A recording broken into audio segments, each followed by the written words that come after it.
Segunda carta de San Pedro. Segunda de San Pedro, capítulo 1. Simón Pedro, siervo y apóstol de Jesucristo, saluda a los que han llegado a tener una fe tan preciosa como la nuestra, porque nuestro Dios y Salvador Jesucristo es justo.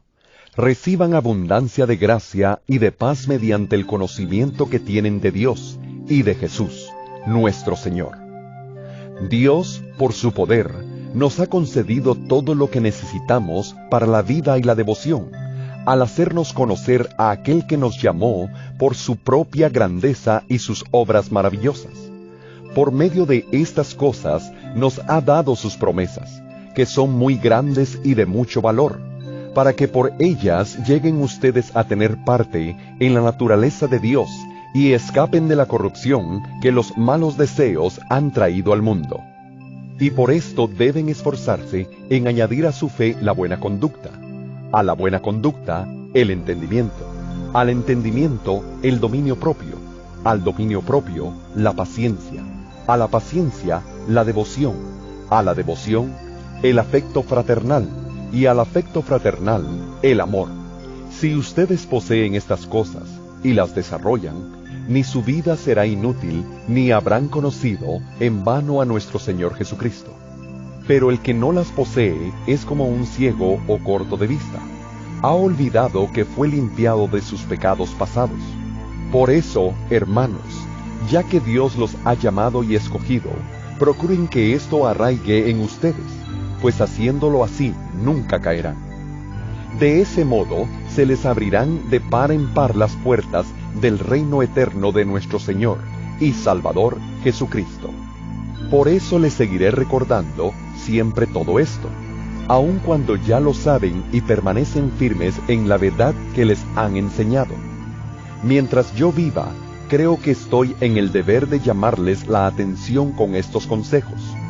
Nuestro Señor Jesucristo me ha hecho saber que pronto habré de dejar esta vida, pero haré todo lo posible para que también después de mi muerte se acuerden ustedes de estas cosas.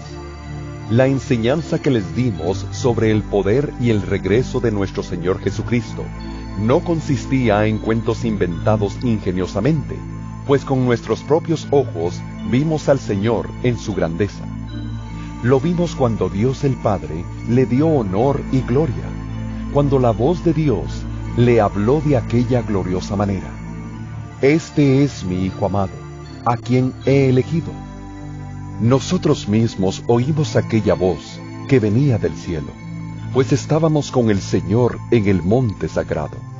Esto hace más seguro el mensaje de los profetas, el cual con toda razón toman ustedes en cuenta, pues ese mensaje es como una lámpara que brilla en un lugar oscuro, hasta que el día amanezca y la estrella de la mañana salga para alumbrarles el corazón. Pero ante todo, tengan esto presente, que ninguna profecía de la Escritura es algo que uno pueda interpretar según el propio parecer, porque los profetas nunca hablaron por iniciativa humana. Al contrario, eran hombres que hablaban de parte de Dios, dirigidos por el Espíritu Santo. Segunda de Pedro, capítulo 2. Hubo también falsos profetas entre el pueblo de Israel, y así habrá falsos maestros entre ustedes. Ellos enseñarán con disimulo sus dañinas ideas, negando de ese modo al propio Señor que los redimió. Esto les atraerá una rápida condenación. Muchos los seguirán en su vida viciosa, y por causa de ellos se hablará mal del camino de la verdad.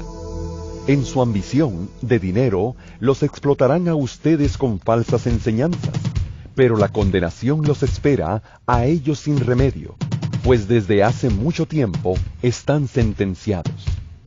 Dios no perdonó a los ángeles que pecaron, sino que los arrojó al infierno y los dejó en tinieblas, encadenados y guardados para el juicio.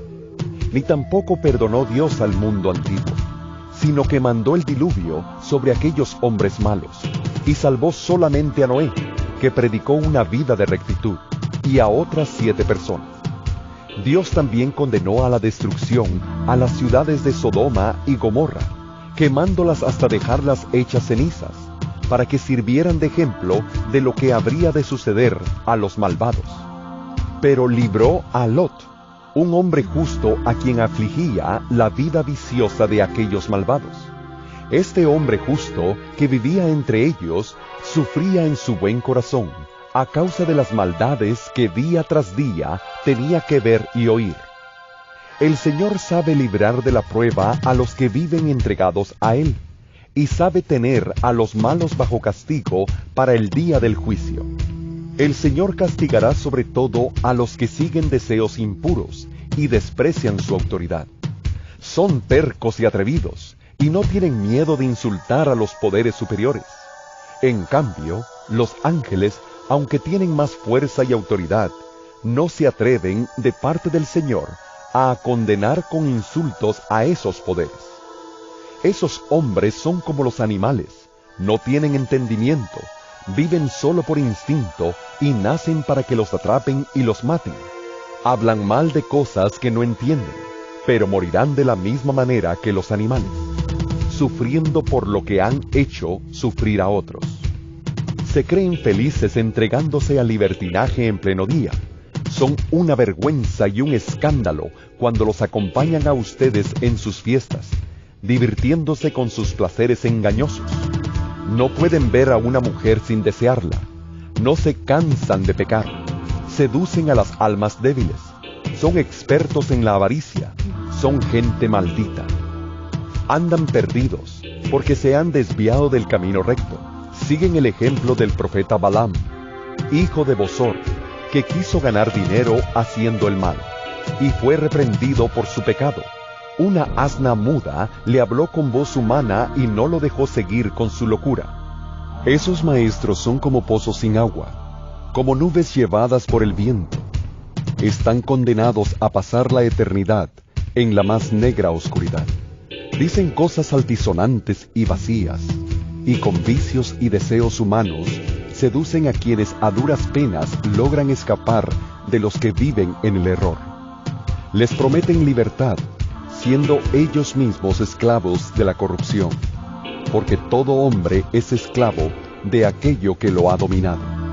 Pues los que han conocido a nuestro Señor y Salvador Jesucristo, y han escapado así de las impurezas del mundo, si se dejan enredar otra vez en esas cosas y son dominados por ellas, quedan peor que antes.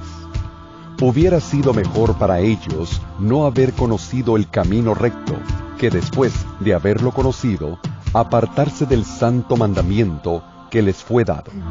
Pero en ellos se ha cumplido la verdad de aquel dicho: el perro vuelve a su vómito. Y también lo de: la puerca recién bañada vuelve a revolcarse en el lodo. Segunda de Pedro, capítulo 3. Esta es, queridos hermanos, la segunda carta que les escribo. En las dos he querido, con mis consejos, hacerlos pensar rectamente. Acuérdense de lo que en otro tiempo dijeron los santos profetas, y del mandamiento del Señor y Salvador, que los apóstoles les enseñaron a ustedes.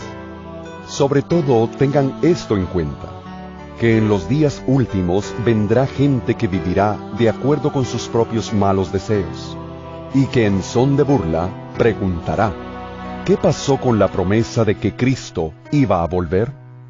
Ya murieron nuestros padres, y todo sigue igual desde que el mundo fue creado. Esa gente no quiere darse cuenta de que desde tiempos antiguos ya existía el cielo, y también la tierra, que Dios con su palabra hizo salir del agua, y la mantiene en medio del agua. También por medio del agua del diluvio fue destruido el mundo de entonces, pero los cielos y la tierra que ahora existen están reservados para el fuego por el mismo mandato de Dios. Ese fuego los quemará en el día del juicio y de la perdición de los malos. Además, queridos hermanos, no olviden que para el Señor un día es como 1000 años, y 1000 años como un día. No es que el Señor se tarde en cumplir su promesa, como algunos suponen, sino que tiene paciencia con ustedes, pues no quiere que nadie muera, sino que todos se vuelvan a Dios. Pero el día del Señor vendrá como un ladrón. Entonces los cielos se desharán con un ruido espantoso, los elementos serán destruidos por el fuego, y la tierra, con todo lo que hay en ella, quedará sometida al juicio de Dios. Puesto que todo va a ser destruido de esa manera, ¿con cuánta santidad y devoción deben vivir ustedes? Esperen la llegada del día de Dios, y hagan lo posible por apresurarla. Ese día los cielos serán destruidos por el fuego, y los elementos se derretirán entre las llamas. Pero nosotros esperamos el cielo nuevo y la tierra nueva, que Dios ha prometido, en los cuales todo será justo y bueno. Por eso, queridos hermanos, mientras esperan estas cosas, hagan todo lo posible para que Dios los encuentre en paz, sin mancha ni culpa. Tengan en cuenta que la paciencia con que nuestro Señor nos trata es para nuestra salvación. Acerca de esto también les ha escrito a ustedes nuestro querido hermano Pablo, según la sabiduría que Dios le ha dado. En cada una de sus cartas, él les ha hablado de esto, aunque hay en ellas puntos difíciles de entender, que los ignorantes y los débiles en la fe tuercen, como tuercen las demás escrituras, para su propia condenación. Por eso, queridos hermanos, ya que ustedes saben de antemano estas cosas, cuídense, para que no sean arrastrados por los engaños de los malvados ni caigan de su firme posición, pero conozcan mejor a nuestro Señor y Salvador Jesucristo, y crezcan en su amor. Gloria a Él, ahora y para siempre. Amén.